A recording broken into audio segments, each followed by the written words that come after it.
So I'm going to warm up a little bit. I have a recording session going on. I've been working on a new track the whole morning. And now it's time to start thinking about lead guitar. So I want to warm up a little bit. And that's what I'm going to do here. And I invite you to join me. We can speak about anything you want, but you're going to have to stand hearing my unplugged guitar sound here. And you get to see my tele, which I don't play too often, simply because I don't have it in the studio. This is my warm-up guitar when I'm not in the studio. So I'm working on this groovy kind of hard rock track, but I was actually thinking about throwing in some cleaner bluesy stuff just to create some nice contrast. But I'm not sure if it's gonna work either way, so that's why if you hear me doing bluesier stuff than I typically do, then you have the explanation there.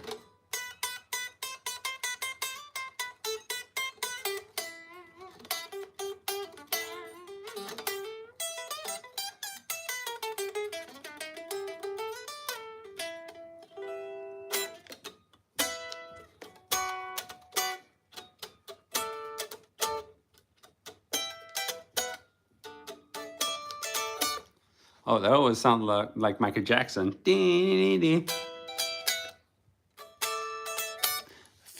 More fusion-esque version of the, I think it's black and white. Yeah, there's my baby on a Saturday night. Yeah.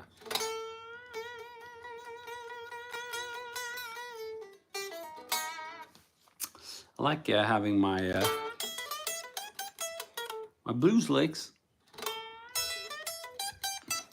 I find that makes practicing a bit more rewarding if I have try to get like a pulse going through those blues licks. So it's not just,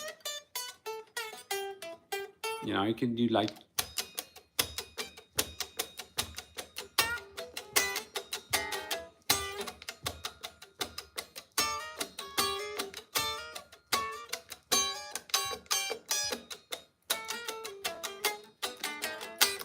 if you're like me, you're gonna have to do that slowly, otherwise the chance of messing up is just too big.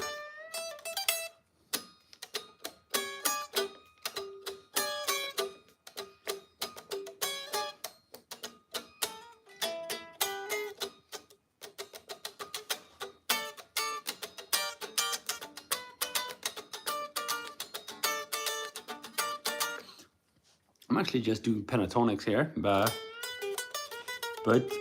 in the blues, you can almost always, especially if it's like a minor blues, you can almost always throw in these, like a 7 blues with 7 chords. You can almost always throw in these tritone intervals. So even though I'm just doing that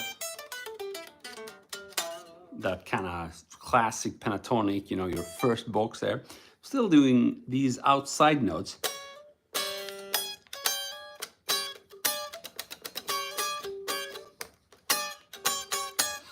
Or just, if you want, you could just throw in these random 7 chords, like dominant chords. You've probably seen that. The Hendrix famous 7, I guess it's a flat 9 or something. What would that be?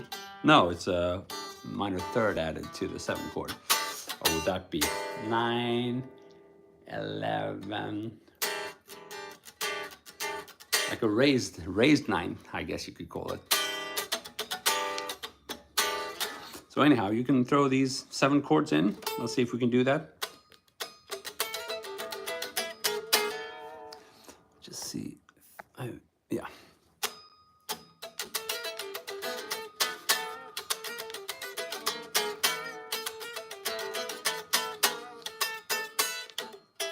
So if you can get some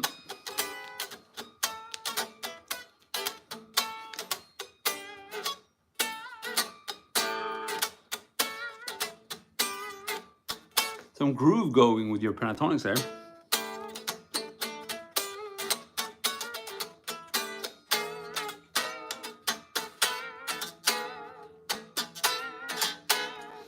And then it's a lot of fun to weave those chords in as well. So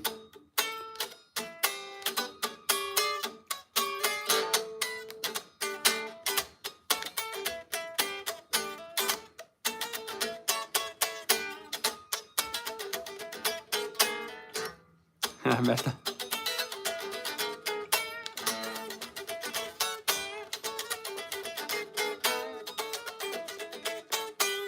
So yeah, that's good practice. Yeah, you can hear the groove in there, but it's also practicing those blues licks and a bit of scalar runs.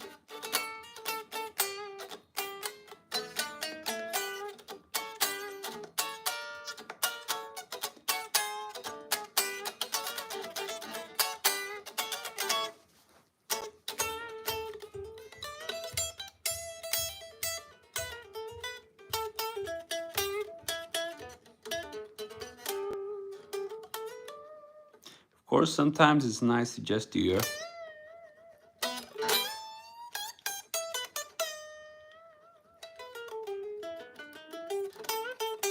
kind of a rhythmic soloing, is it?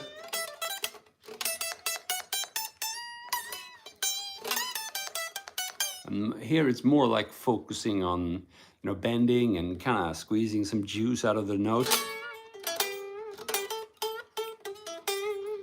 Playing them staccato, so like dampening every note.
So yeah, you should never disregard just practicing without an amp. It's actually, I would say, if you have a crappy or non-dynamic amp, it could actually be better to practice without the amp, at least if you're into this kind of more bluesy playing and stuff like that, because the guitar itself is going to convey the dynamics more accurately than a really lousy digital amp, let's say. I'm not saying it's bad to practice with a lousy digital amp. That's cool as well. You can work on, controlling noise and lots of good stuff. But I know from experience that if you've never used like a real tube amp, and once you plug into that, everything feels like, whoa, so, you can hear every detail, and it's just very different from your average cheap plugin, and you can get a similar effect just by trying to play your regular licks without plugging in the guitar into anything, and I think that's pretty cool. So basically, if you can make your licks work when you're not plugged in, they are going to sound awesome when you do plug in.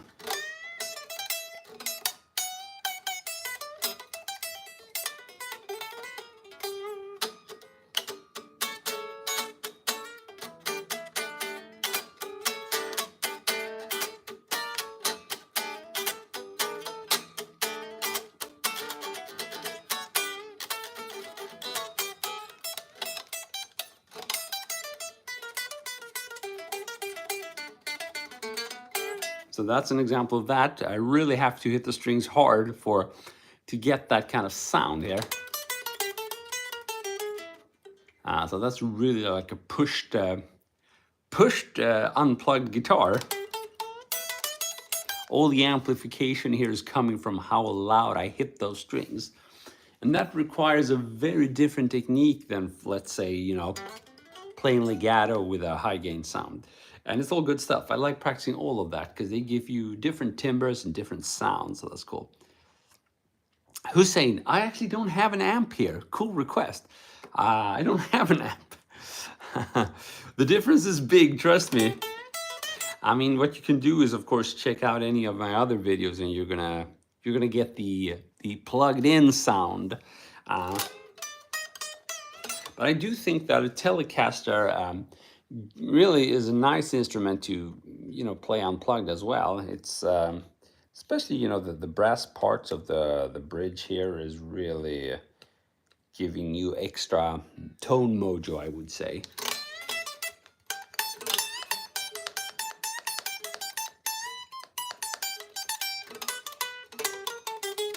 By the way, Hussein, cool. Thanks for checking by. Awesome to have you here. Have you been following the channel, or are you just stumbling into the video?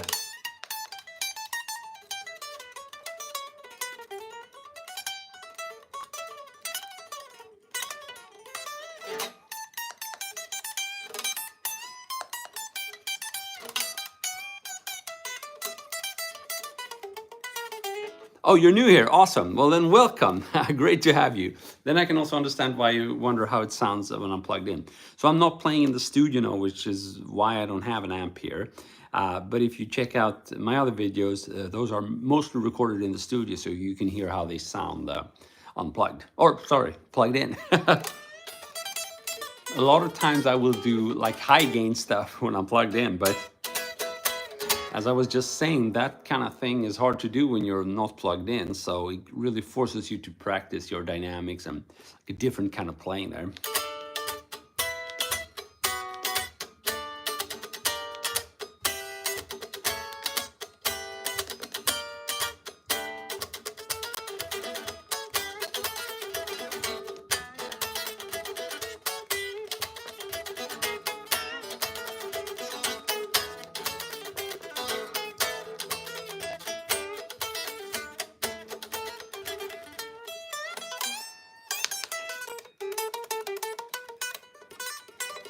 So the hardest part, of course, is doing the really fast stuff. So that kind of thing is hard when you're not plugged in.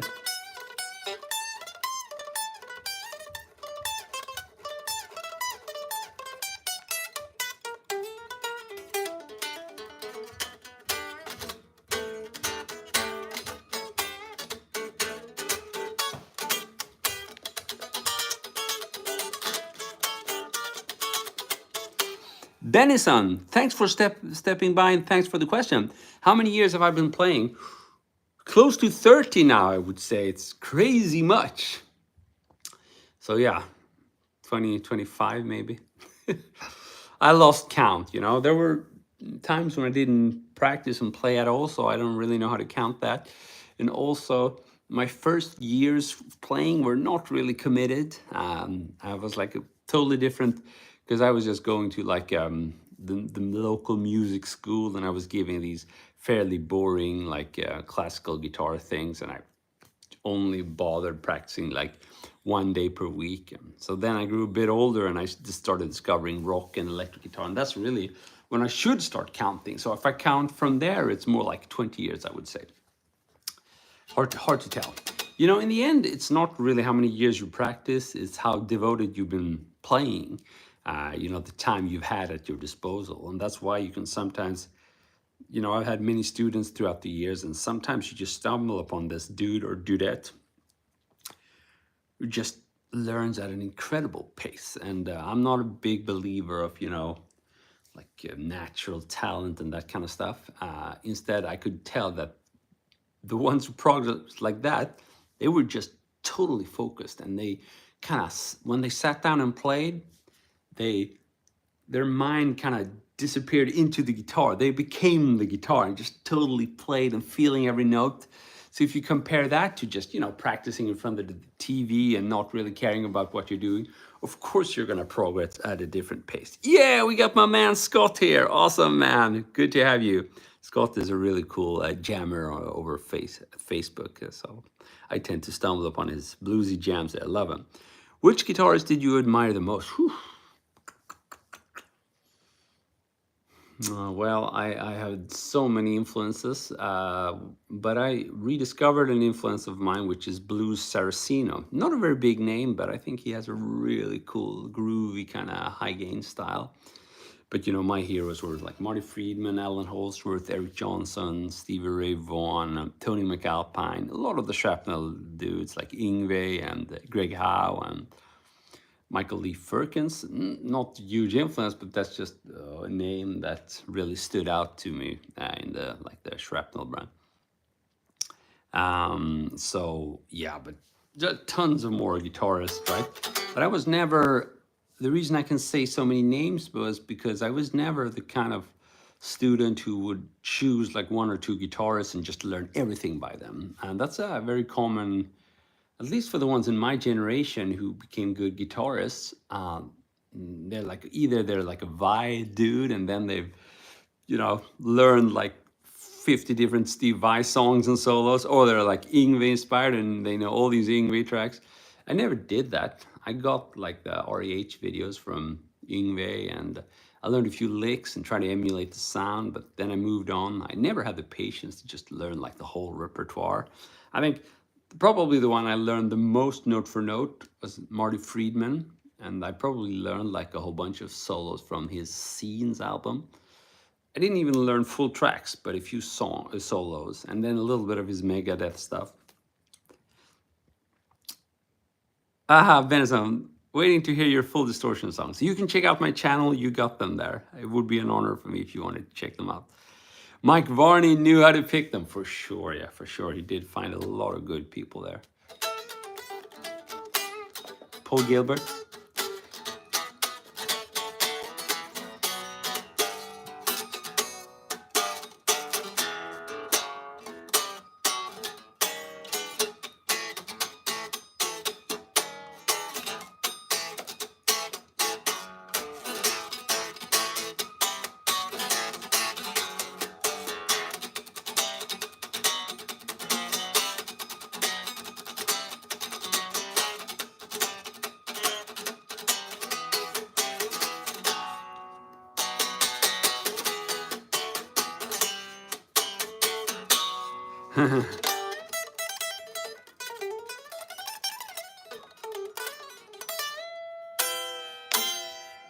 So that's a cool question. After how many years of experience can you solo on any song impromptu?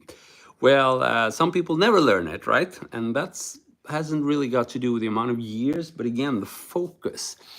I had a period of time where I was like 5, 6 years or even more, where my entire focus was just on improvising, and not like the jazz standard way where you would, you know, learn 2-5-1s and a million different chord substitution, arpeggios, stuff like that.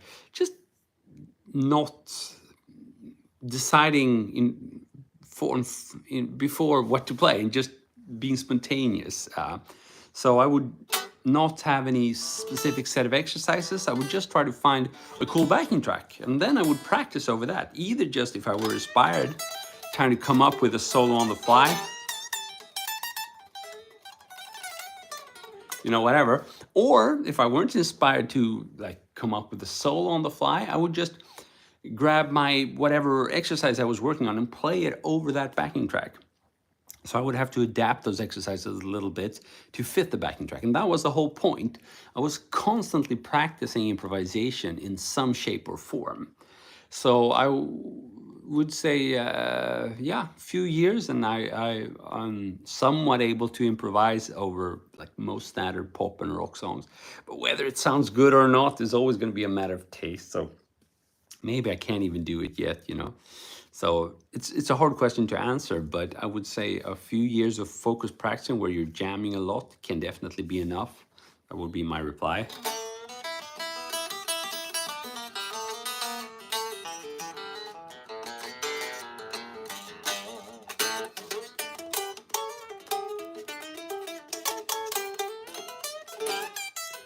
Exactly. Well said, Scott. I would definitely agree. It's a great comparison to, you know, compare learning guitar with learning a language. You know, we go through the same phases. And, you know, if you've never played a musical instrument before, in other words, if you never played or learned a language, maybe you're 2 years old or 1 year old, then you wouldn't learn to write before you can speak, right? So that's, it just goes to show that you shouldn't really, learn theory before you can play some songs. It doesn't make sense. So a lot of comparison are valid there. I think we have something in Hebrew, and I don't even know if I can translate here. No. So you're gonna have to translate for me, Yuri, so I can understand you.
Uri, I don't have an amp where I am now. I'm just warming up for some studio work. So when I'm done with this stream, I'm gonna put the phone down and I'm gonna go to my separate garage building here, and I'm gonna start recording. I've been doing a lot of acoustic gigs and practice over the past, and it's elevated my electric playing tremendously. Yeah, I can't stress that enough. Even if you're not gonna, let's say you're playing rock and metal, whatever, and you have no ambition to start throwing in some jazz scales or whatever in there, but still, just the fact that you take the time and learn something different, let's say a jazz scale or something like that, that's going to have an impact on your metal playing, even without you borrowing those jazz scales, even without you using those jazz scales. Just the fact that you got yourself some new perspective is invaluable. So yeah, Scott, I couldn't agree more. Just try playing something differently one day with a different guitar or maybe with an acoustic, and you're gonna see that sooner or later that's gonna make your regular playing evolve as well.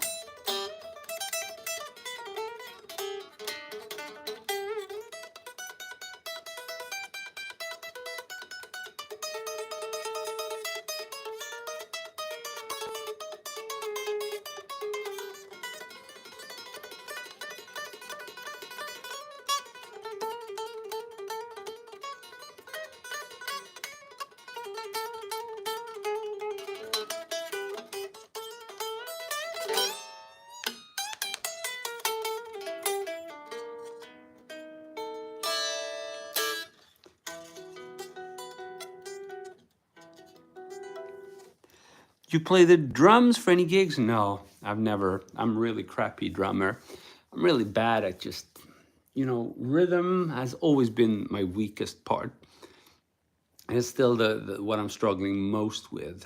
I mean, I can play in time, but just being able to improvise with rhythm would be cool. I can improvise with melodies. I think that's one of my stronger sides. But improvise with rhythm is difficult. But of course, in this setting, I'm forced to try to do that, which is why you see me going more rhythmic than I typically would.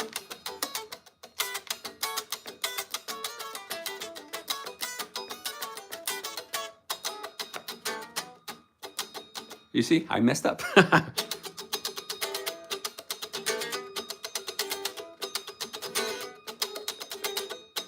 And that just goes down to what we were saying. Just put yourself in a different kind of situation. I'm forced to play rhythmically now, just because I can't play a sustained note because I'm not plugged in. If I try to, and you can barely hear it. So no point in doing my, regular melodies. Instead, I'm gonna have to go more rhythmic.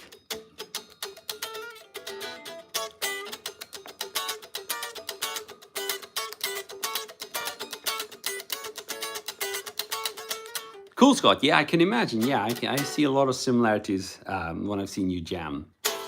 I would agree for sure. So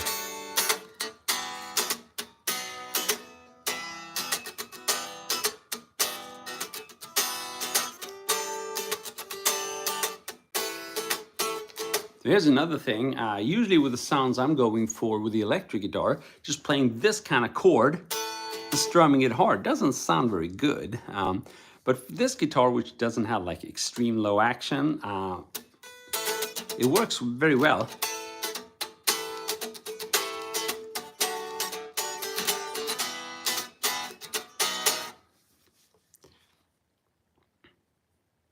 Yeah, I can imagine that those acoustic gigs with a singer really have changed your perspective.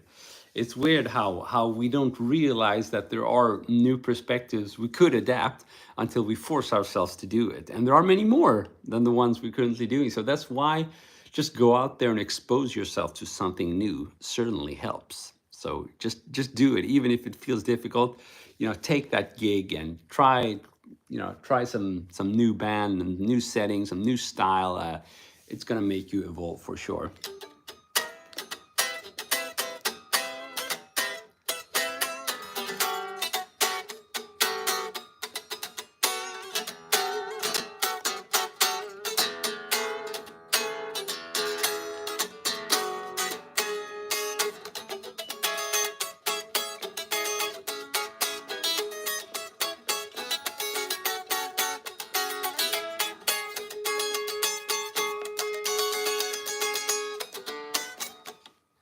You see, there, I messed up.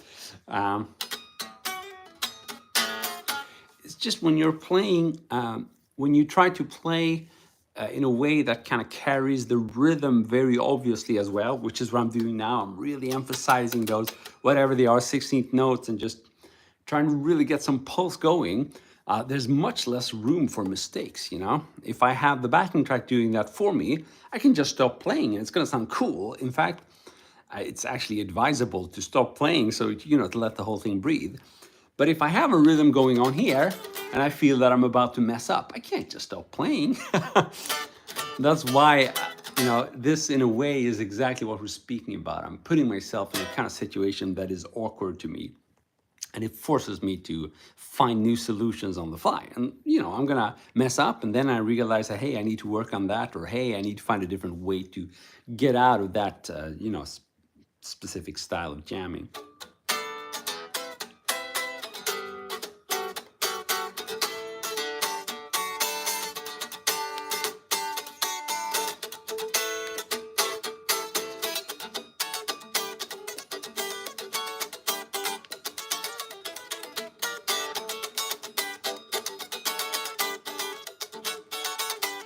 See, I messed up.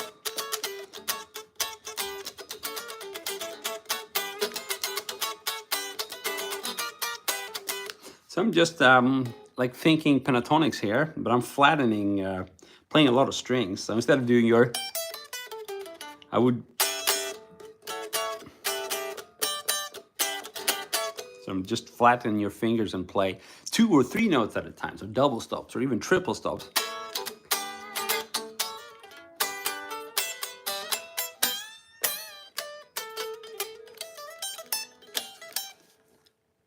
Man, Scott, you're too kind, man. Makes my heart beat, man. You're too kind saying that. You learned a lot from me over the past 8 years. Very inspirational, man. You're inspirational too, man. Thanks a lot. And great at teaching. I'm sure I speak for all of us, man. You're really kind to say that. Makes my day. Thanks a lot, man. I'm gonna play the Scott Petrie lick just because you're so kind. Let's actually give this one your name because we've been playing it so much. This one. If you want to play the Scott Petrie lick, it's just 14, 15, 14, 12. Like that. Double stops on the G and the B string. And then you end it here with playing the 14th fret D string. That's the Scott Petrie lick. I hope I pronounced that right, by the way. I'm kind of butchering names here.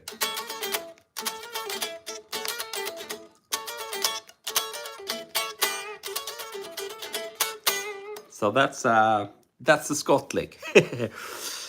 Cool, yes. This is a tele with scallop frets. Actually, I scalloped it just a few years ago. It's a really nice guitar. It's a Japanese Fujigen, but the frets are vintage style. So I had the choice between, you know, putting up with the money to refret. I am not comfortable enough to do that, so I would screw up the guitar if I tried to do that on my own. Or scallop it, which I am able to do on my own. And I told myself, yeah, I'm gonna keep this guitar anyway. I don't see myself selling this in the foreseeable future, so let's just scallop it. And I did. It's a kind of light scallop. It's kind of Richie Blackmore inspired, not the deep Yngwie style. So you can see, so if you look at like, I don't know, fret number 2 here, you can see only half of it is scalloped. It might look funny, and you know, I could even out the scallop better. You know, that's easy to do. I could just do that next time I restring. But the goal was really to take as little wood as humanly possible and still have it have an effect. And the reason I do it, I have it here, is because this is where you're supposed to fret, right? You don't want to fret here. That's really bad practice anyway. So I scallop where I knew that I would be putting my fingers, basically. Cool, we got the best guitars here. What's up? MJ, I play songs from sheet music made for the piano. I'm asking, is there an optimal fret spacing for fingers when the note line has, for example, 3 elevation? Are you asking MZ? Are you asking about piano? Just so I get you right, because I might not be able to help you. Maybe someone else here has better skills to help you. Sorry, mate. I'm really lousy piano player. I can't even pronounce it.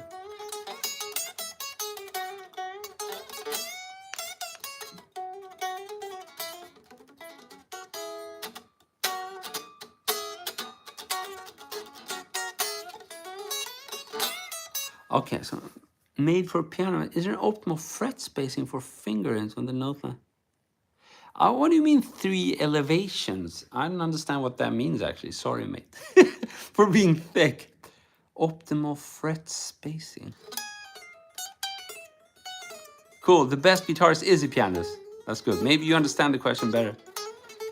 I mean, for guitar, you can't really choose the fret spacing, right? The fret spacing is the way it is on your guitar. Sorry, mate. But I think maybe I'm still not understanding the question.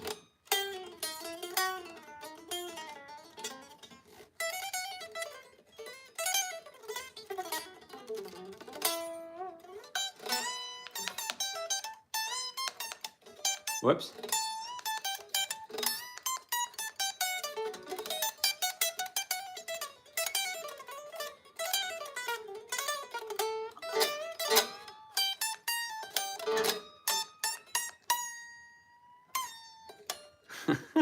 Crazy stuff. Oh, you know, play piano. No, yeah, exactly. That could be interpreted as playing softly as well. True.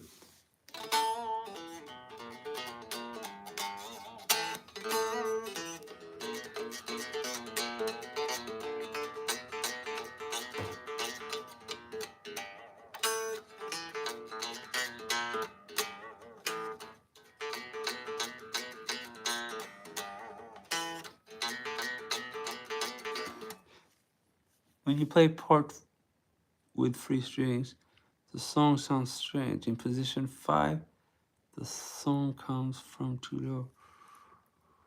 I'm really sorry, MJ, but I still don't understand the question. When you play a part with free strings, you mean 3 strings or 4, or open strings? The song sounds strange. In position 5, the song. Sorry, mate. I feel really thick, but I have no clue what you're speaking about. You can give me more chances. You know, there's a Swedish rock and roll brain in there.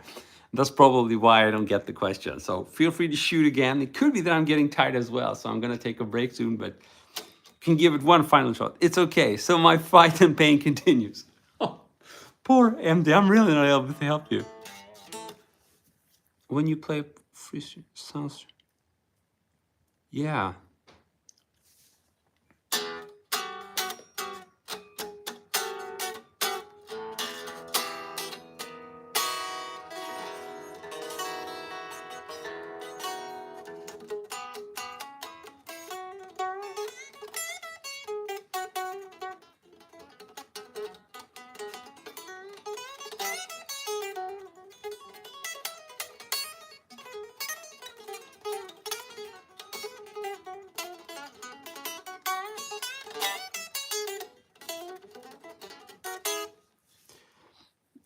Intonation. Yeah, it could be related to tuning. I mean, if it sounds bad and you're playing the correct notes,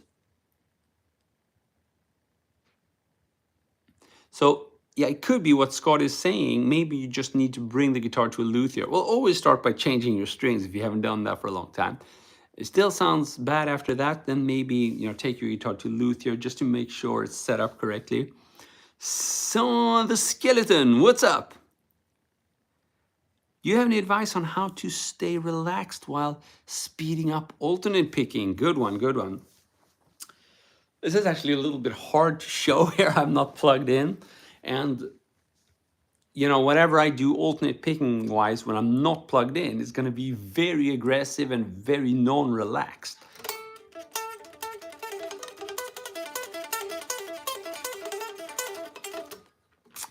So that kind of technique is not relaxed. The only reason I'm doing it is because I play unplugged now, right? But I use a very different technique when I'm plugged in. More, it looks something like this, but you can't really hear what I'm doing now.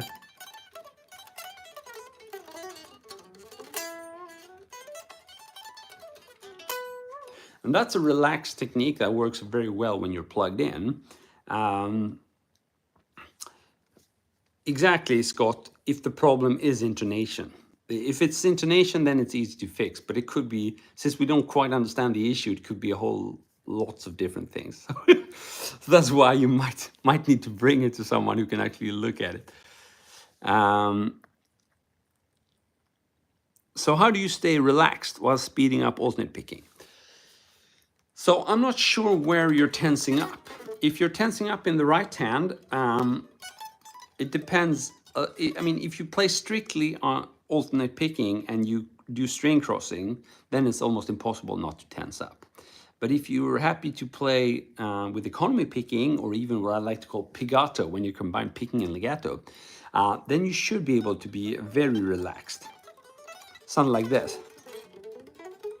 This is, if I were plugged in, this would sound like some pretty fast alternate picking. Doesn't now though. So that's very relaxed. Whereas if I were to strictly alternate pick, like this, this works better when I'm not plugged in. But this technique is a high tension technique. There's no other way to do it because of string traverse being extremely difficult when you're playing, like, let's say, an uneven amount of notes per string. So you just have to tense up. So you could, maybe you're not doing anything wrong, but if you're strictly alternate picking, it's hard to be tension free when you're doing string traverse. But if you're happy with learning economy picking or relying on lots of legato, then you should be able to adopt a really relaxed picking style. Your right hand tenses up on the lone. Okay, that's hard to say on the lone, the E string. I mean, that's hard to say without knowing exactly what you're playing there, because I mean, for me, I can tense up, but it's not really related to which string I'm playing on. It's more of, you know, what pattern I'm playing. So maybe there's a specific pattern that you tend to use on lower strings that could explain why you're tensing up. Exactly, Scott. It's good knowing both of these picking styles will help you.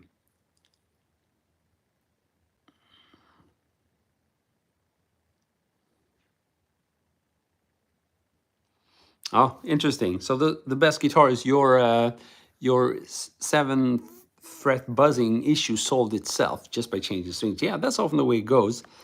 Always start with changing strings if you have some kind of unexpected problem on your guitar, and then you can start troubleshooting.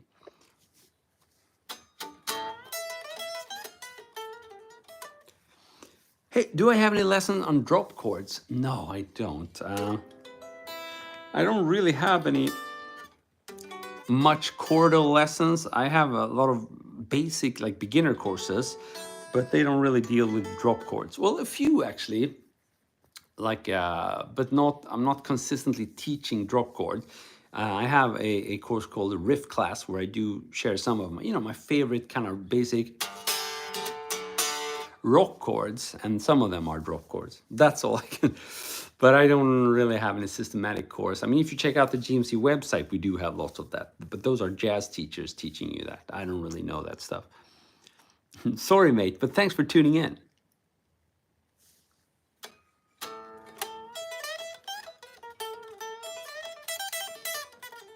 Yeah, new strings and sound make you feel great, but you cry over the time you lost doing it. That's why I hate changing strings.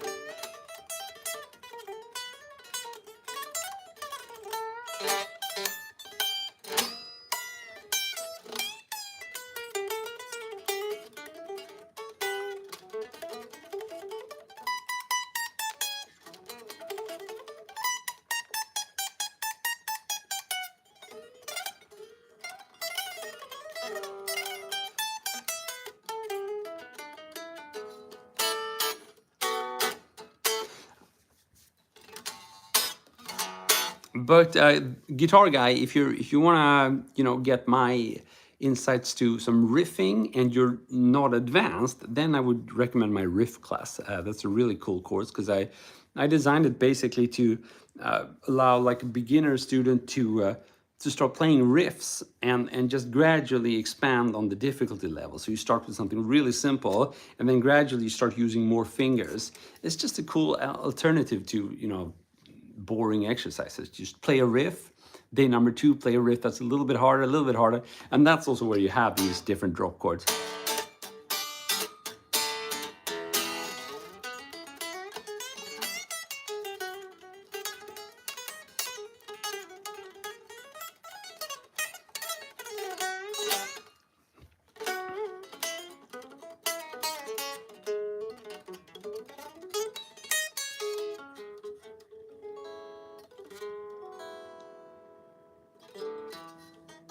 Cool, there we have a theory by the best guitarists about tensing up.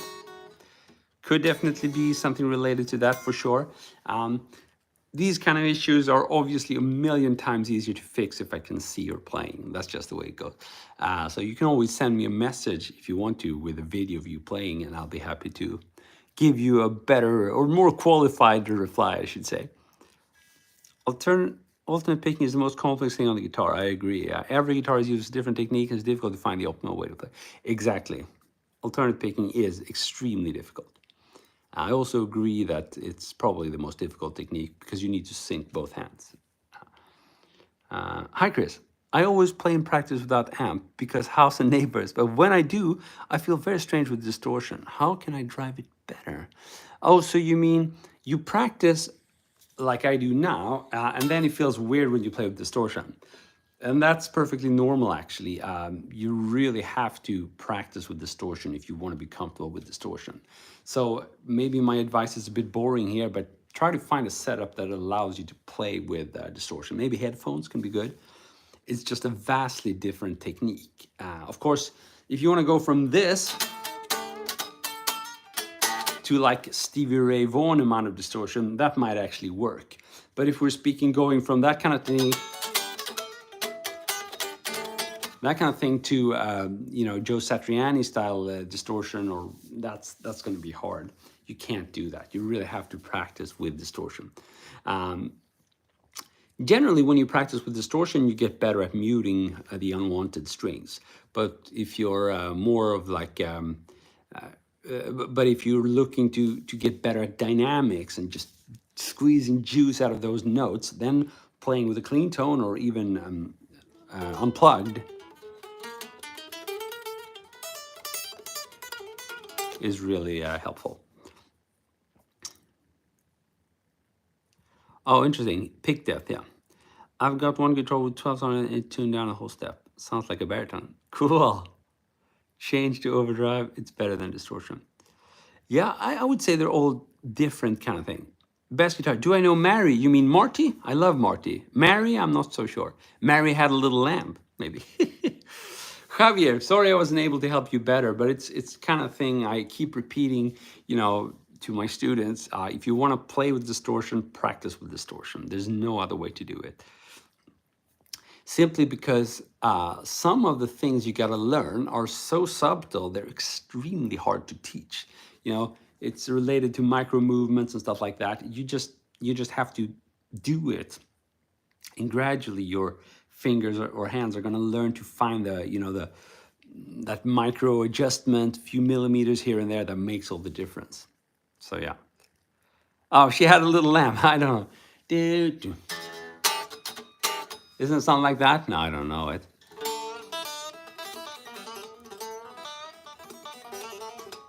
That's a Steve Ray Vaughan.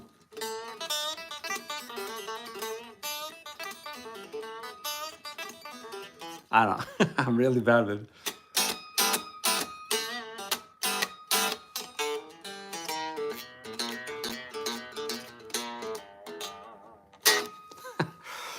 I always feel bad when I get a song request because sometimes I know the songs, but I haven't played it for like 14 years. Like, no, I shouldn't be doing this, torturing you guys. I could have been good at this, but I'm not. Oh, Mary also had some pride and joy. That's good. That's important.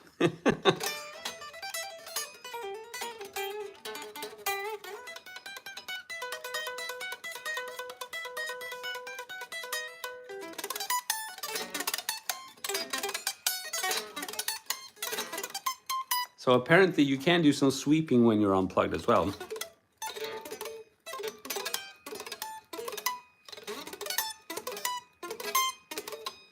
Oops, I thought I could.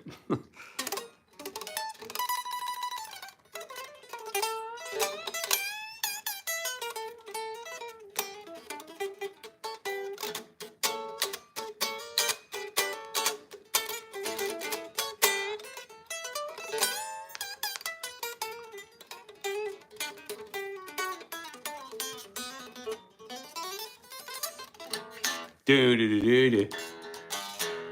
That's all I know from Voodoo Child. Or, oh, I was like,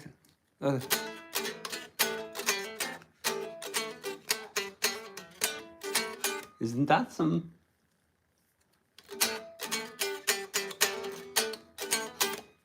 I think that's, I don't know. Marion Bloom, that's a good one. Down, down, down, down.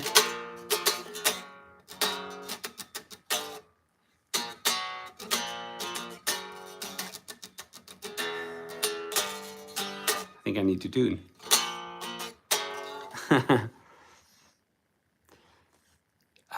My guitar guy, thanks a lot for asking. I do have lots of performances on this channel, and you're going to find some playlists with just me jamming.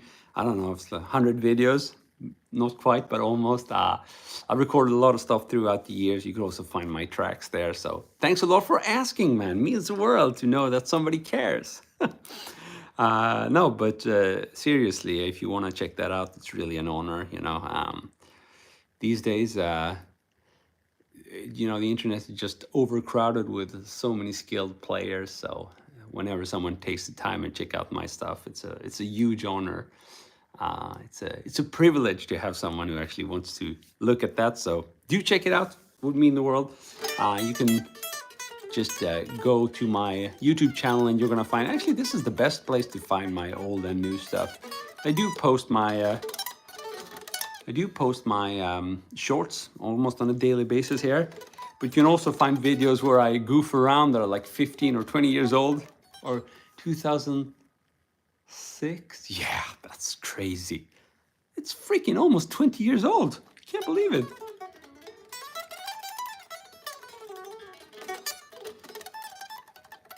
But I don't play in a band currently. It's been a while. I'd love to do that again, but I'm just consumed by work and family right now. But I have started working on my own tracks. So actually, that's what the purpose of this session was, actually for me to get warmed up so I can keep recording. But you guys keep me here, which is a good thing, of course. So that's cool. I've actually started recording my own tracks again, and I have them on Patreon, so you can learn them note for note, which is pretty cool. That's something I've wanted to do for a decade, but now I've finally gotten started, and it's really fun because it takes a little bit of pressure of it. I had some tracks that were kind of appreciated, real songs, and And now I'd love to get back into that, but recording a full song, that's like takes me months, right? So I would just disappear for months, and I don't like the idea of doing that right now. So these kind of shorter etudes, they still catch a lot of the essence of my songwriting, but they're faster and they're more accessible. You know, I can produce a whole bunch of them, and it's really cool for laying down my guitar licks and tabbing them. Cool, Wes. Some of the first guitar videos you found on YouTube. That's awesome, man.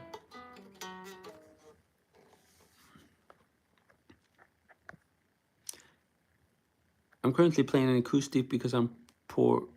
Do you think I should buy the Katana? Yeah, I've heard great things about the Katana for sure. If I were to buy a new practice amp, I would probably look at that one. I've never tried it. I have a small Yamaha THR-10, which I think is good. But I think Katana might be better. I'm not sure though.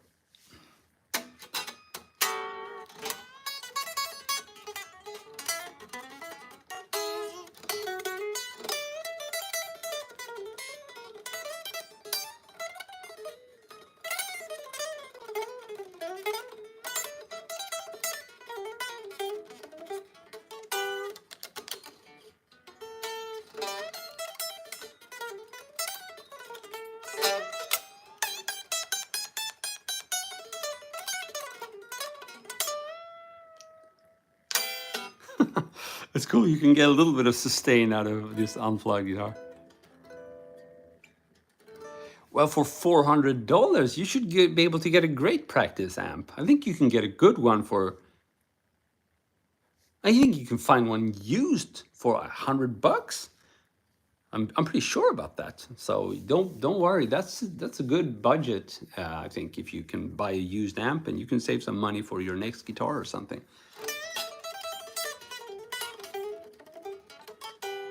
I've never tried the Spark. I don't even know what that is. Is it a Boss? Is it a model by Boss as well? Is it Boss Spark?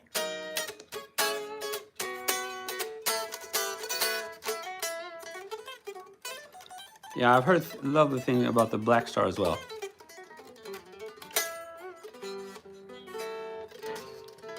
Is Black Star also Boss?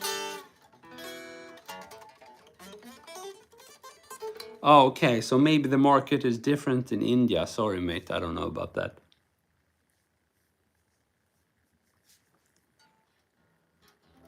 Oh, Black Star is the actual brand then. Okay, sorry.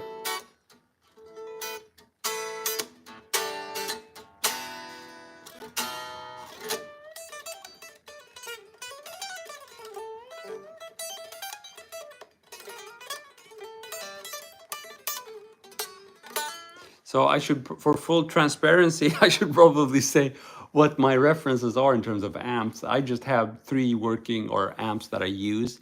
So one of them is a high-end Mesa Boogie Mark V. That's what I use for pretty much all my recordings here on the channel. I have a Kemper, which I don't use as often now, but a lot of the older recordings are used the Kemper. It's my main backup amp because I never trust my tube amp. You know, it can always go down. And then finally, I have a small practice amp, which is that Yamaha THR-10. And I love it, but I'm sure the Katana stuff is probably better from what I've read. Oh, okay, some guys left Marshall and started Blackstar. Okay, cool.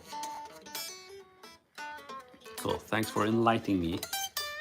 I've heard a lot of people speak about Blackstar, so I'm assuming there must be something to it.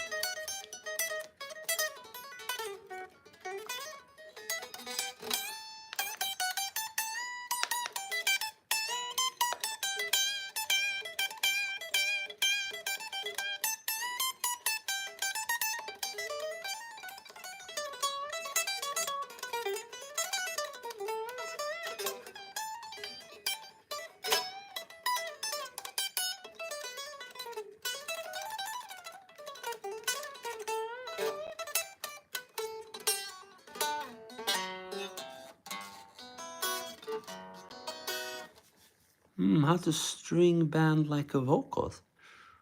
Sorry, Patty, I don't understand that question either. How to string band like a vocals? You're gonna have to rephrase that one. You have to consider that I have a very slow brain, being a rocker and tired Swede. Oh, Black Star valve amps are the poor man's mesa boot. Cool, very cool.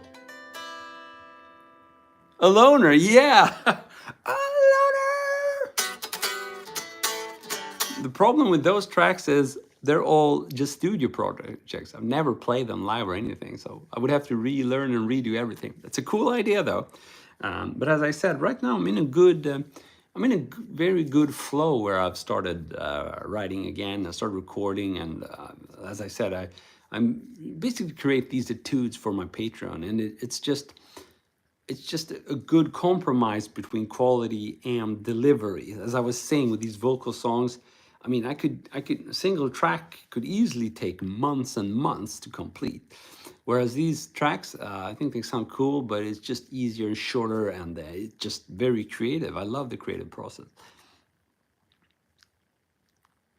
Yeah, Yamaha Pacifica. I've heard good stuff about it. Isn't that a guitar?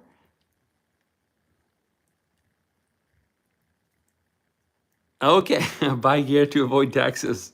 Sounds like fun. Timo Tolkki. That's a name I recognize, but I don't remember who it is. Sorry, mate. AC/DC.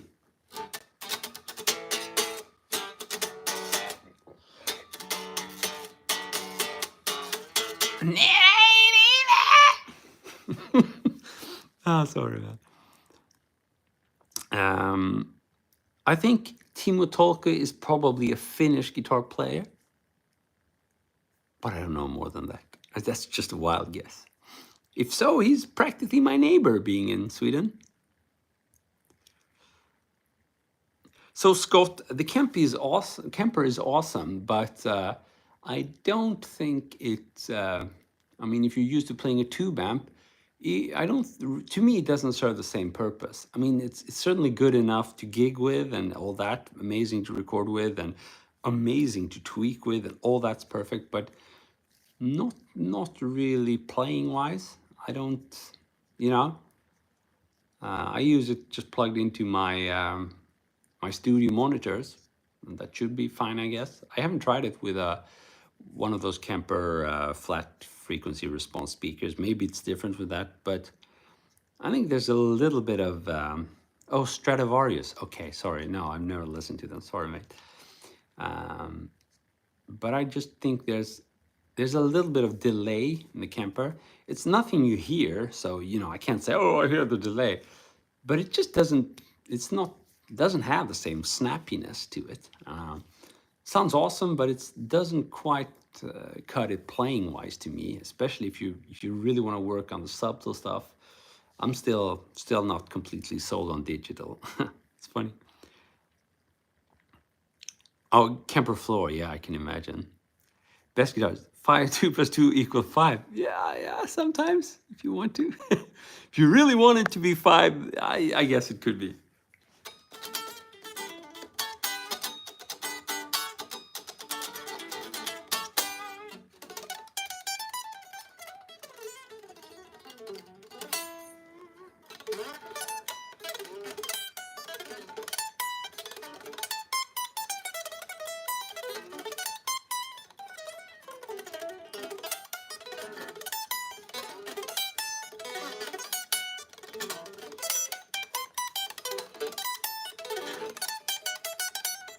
I don't know what the cheesy bleachy sound is. Sorry, mate.